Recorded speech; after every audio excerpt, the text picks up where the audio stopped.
अस्सलाम वालेकुम नाज़रीन, मैं हूं सलीम रज़ा और आप देख रहे हैं नदीबाबाद की शान। उम्मीद है आप खैरियत से होंगे। हर बार की तरह आज फिर हम कुछ इस्लामिक सवाल लेकर के आए हैं हाफिज़ रियाज साहब के पास और उम्मीद करते हैं कि वो हमारे सवालों का बेहतर जवाब देंगे। हमारे वीडियो बनाने का मकसद सिर्फ इतना है कि हम सबको दीन की पूरी जानकारी हो जाए, दीन अच्छी तरह हमारी समझ में आ जाए। तो आइए दोस्तों, बिना किसी वक्त गवाएं वीडियो को शुरू करते हैं। और वीडियो अच्छा लगे तो लाइक करना, लोगों तक शेयर करना। अस्सलाम वालेकुम। वालेकुम अस्सलाम। हमारा सवाल है, जो लोग हमसे सवाल पूछा गया है कमेंट बॉक्स में, तो एक शख्स का सवाल है कि नमाज के दौरान अगर मोबाइल मोबाइल में देख करके तिलावत करें तो क्या नमाज टूट जाएगी?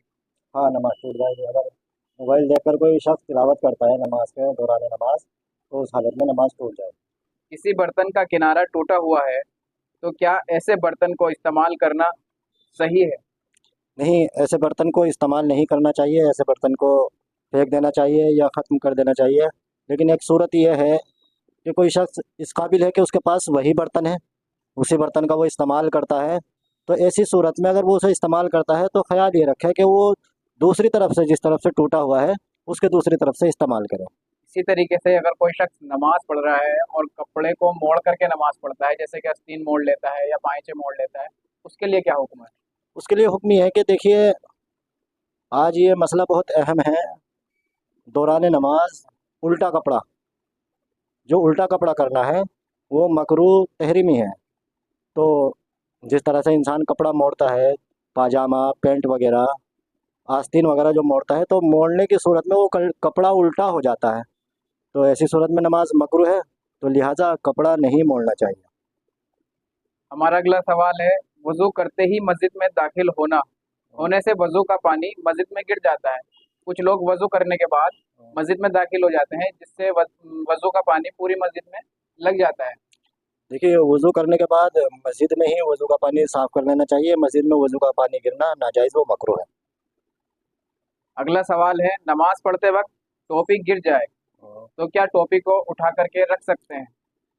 टोपी को नहीं उठाना चाहिए। ये दौरान नमाज एक हरकत होगी नमाज के अंदर, और फिर उससे जहन भी टोपी की तरफ जाएगा कि जब आज आदमी टोपी उठाएगा तो ख्याल उसी तरफ जाएगा ना।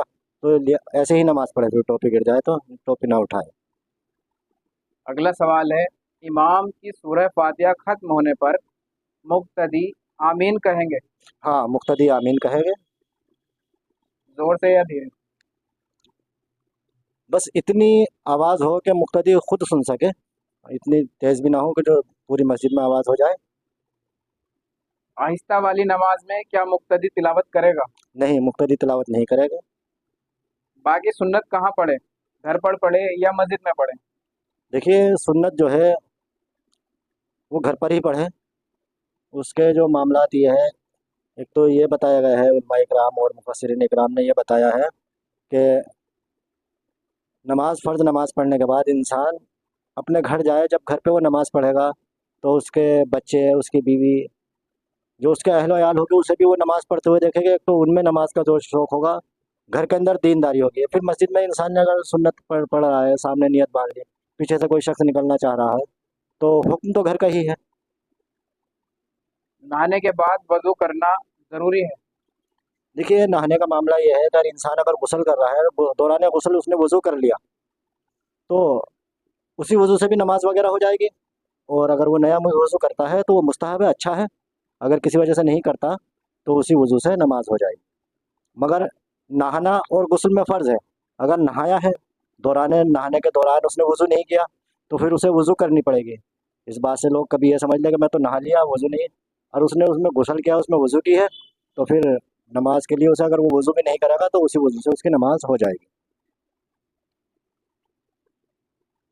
मस्जिद में रकात छूटने के डर से कुछ लोग नमाज खड़े होने के बाद आते हैं और मस्जिद में रकात ना छूट जाए, इस डर से वो भाग कर मस्जिद में आते हैं, यानी दौड़ते हैं। हाँ, देखिए, मस्जिद में दौड़ना मना है। मस्जिद में दौड़ना नहीं चाहिए कि रकात छूट जाए। जुमे के दिन गुस्ल करना जरूरी है? ये जुमे के दिन गुस्ल करना सुन्नत है। और सुन्नत में जो है सवाब है, एक सुन्नत को ज़िंदा करना 100 शहीदों का सवाब है। अगर आप नहीं करते गुस्ल, तो ऐसा नहीं है कि आप पे कोई फ़र्ज़ या वाजिब है कि ज़रूरी है, आपने नहीं किया कि बहुत ऐसा काम हो गया कोई कि गुनाह नहीं। कोई गुनाह कुछ नहीं है। नहीं नहीं करे, और करेंगे जुम्मे के दिन तो इसकी फजीलत है, सुन्नत है, तो उसका फजीलत का आपका अमाल में नेकियों में इजाफा होगा। बिल्ली किसी पानी में मुंह डाल दे तो पानी जायज होगा क्या? उस पानी को पी सकते हैं या? नहीं, बिल्ली अगर किसी पानी में मुंह डाल दे तो वो मकरूह है, हो जाएगा। कब्र में रोशनी कब होती है और किस अमाल से होती है? जिस्म के कौन से हिस्से से होगी? देखिए, कब्र में जो रोशनी होती है वो नमाज की बरकत से, नमाज के अमल से होती है। और जिस्म के जिस हिस्से से रोशनी होती है वो उंगलियों से होती है, जिन उंगलियों पर इंसान तस्बीह पढ़ता था उनसे रोशनी होती है। क्या पढ़ते हैं तस्बीह में? तस्बीह जो हम नमाज के दौरान नमाज नमाज के बाद तस्बीह पढ़ते हैं उस तस्बीह को हम तस्बीह फ़ातिमा कहते हैं। सुबहान अल्लाह, अल्हम्दुलिल्लाह और अल्लाहु अकबर, ये तस्बीहात हम पढ़ते हैं। कितनी कितनी मर्तबा क्या क्या पढ़ना चाहिए? इसमें जो पढ़ते हैं कि 33 मरतबा सुबहान अल्लाह और 33 मरतबा अल्हम्दुलिल्लाह और 34 मरतबा अल्लाहु अकबर हम पढ़ेंगे तो ये एक तस्बीह फ़ातिमा मुकम्मल हो जाएगी।